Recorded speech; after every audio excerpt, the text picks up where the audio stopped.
Dear students, in this session we will discuss about the concept called functions. Suppose we are writing a program which contains of 1000 lines. In that program, whatever the lines, that is, see, first 50 lines, again 101 to 150 lines, again 301 to 350 lines, and 801 to 850 lines. These lines are repeating.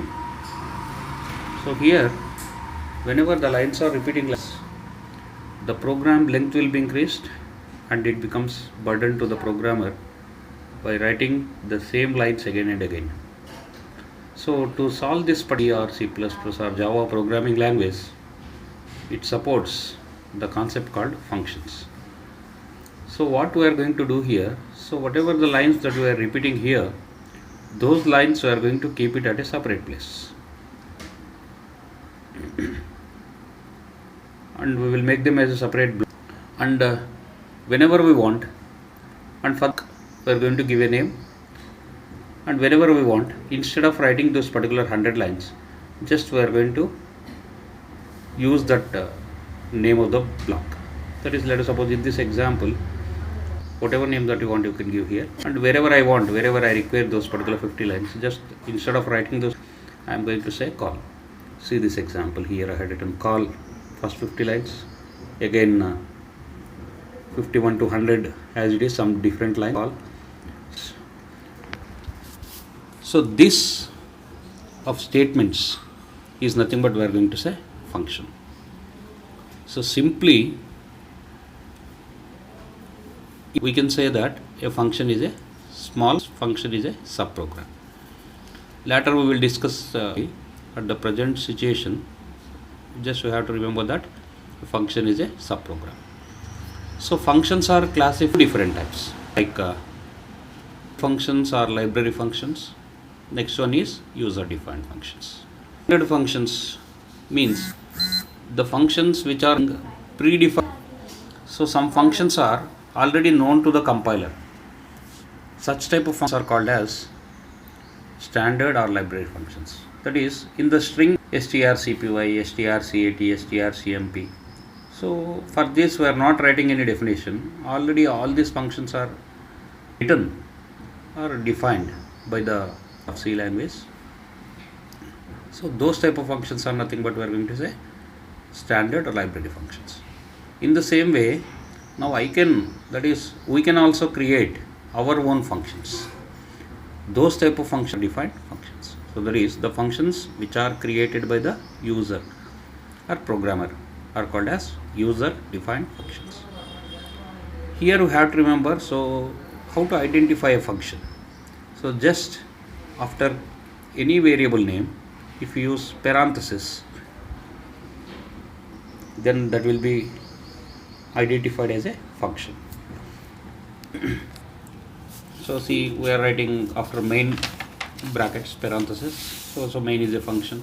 In the same way, see, we are using some standard function strcp brackets, strcat at the end we are using brackets, strcmp at the end we are using brackets. So these are how, like this we are going to identify the function. So user defined function also, if a is a function, a and we are going to use the bracket, add at the end we are going to use the brackets. So like this we are going to identify the function. See, now we will see this with the help of example. Now I am writing program for addition of two numbers using the functions. See, in the main I am creating my own function called add, and I am calling that particular function in the main. So see, void main, we are calling that function as add. Generally here we have to remember that we have to define function and the definition of that particular function after the main. So after the main, after closing of the main, we are going to write the definition, the block of this particular function. See, in the add, we know how to add two numbers. So I had taken three variables ABC, printf enter any two values, %d, ampersand a, ampersand b, c is equal to a plus b, printf %d c. So here function starts from main, and whenever it enters into the main, it is going to see add. Immediately the control transfers to the beginning of the function definition, and it is going to execute there in that particular block. After execution, again the compiler goes back to main. So main is like home. From main it will come to the function again when after executing that particular function. So calling the function. So that is, see here in this example we are calling add from the main. So there the add is called as calling function, and wherever you are defining the function, that is called as a called function. So that is, you have to remember two terms here, calling function and called function. So generally we will call in the main and we will define after the main. So called function will be there. So now we will go a little bit deeper. So here example, we are performing three tasks in the function. That is, we are reading the values, we are calculating the sum, and we are printing the values. So all these are three activities what we are doing in the add function. That is, reading the values, we are performing the calculation, and we are printing the values.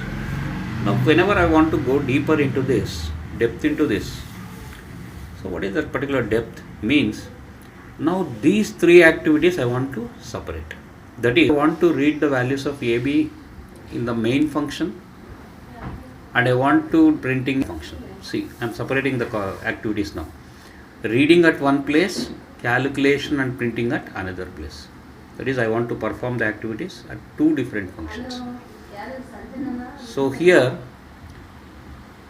see this example, I am reading the values in AB, I am reading the values of AB in the main, and I am sending that particular values from main function to add function.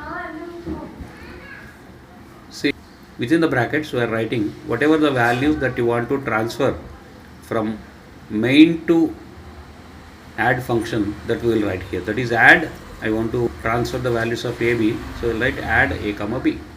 The values will be transferred from main function to add function. See, we have written add int x comma int y. So we are going to take two different variables here. So that is, from the main, A will be copied into x and B will be copied into y. So here, whatever the values that we have variable that those are receiving these particular values, these are called as parameters. So parameters are arguments. So that is, the variables which are kept the function, variables which are enclosed within the parentheses are arguments. And these arguments are classified into two types, like actual parameters. Parameters which are used in the calling function are called as actual parameters, and the parameters function are called as formal parameters. So two more definitions we are getting here, like actual parameters and formal parameters. The parameters which are used in the calling function, used in the called function, are called as, understood? Now we are passing actual parameters. The number of actual parameters and the number of formal parameters must be same. That is the first rule. So if I am passing two actual parameters, I have to take two formal parameters. If I am passing 5 actual parameters, I have to take 5. The corresponding data type of actual parameters and formal parameters must be same. That is, if I am have to take int, if I am passing int, float, int, in the called function you have to take int, float, data types must be same. Actual parameters to formal. Now we will see another example. So in the previous example, I the values in the main and I transferred the values to the add function. I perform printing. Now what I want to do means, I want to read the values in main, I will send the value, but now I want to print the values again back in the main. That is, now I want to send back, like this also we can do. So whenever you want to send any value, that is nothing but we are going to say returning. So I can value from the function also. So to return a value from the function, we are going to use a keyword called return is a keyword which is used to return a value from the function. See, in this example, you enter any 2% b.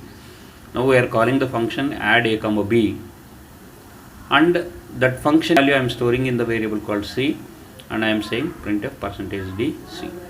So the values are transferred here. So I take.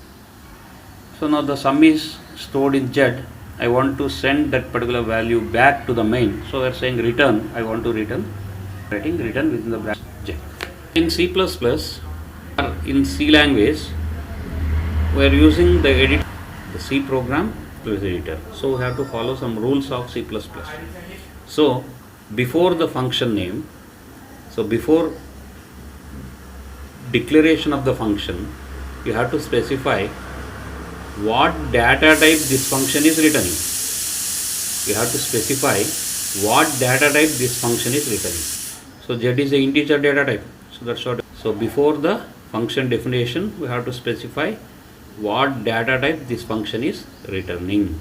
So in this example, this function is returning.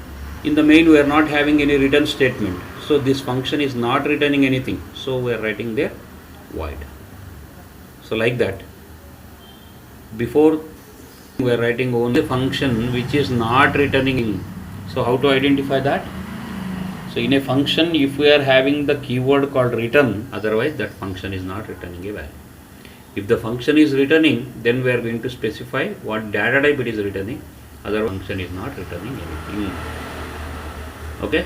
So now see, we are having three categories of function value. That is, the function is not returning value. That is the first category. The function without parameter return value.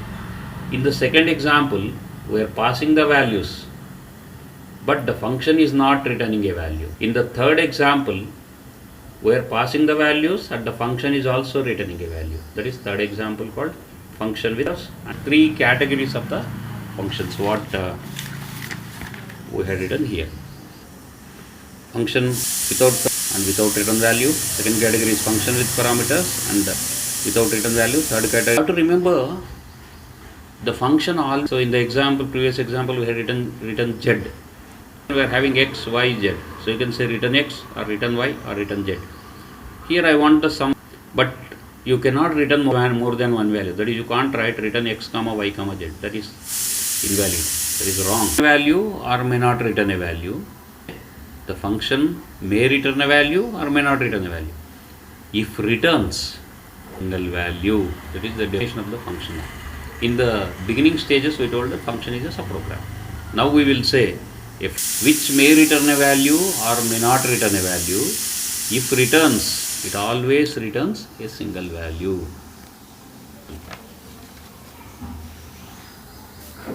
Thank you.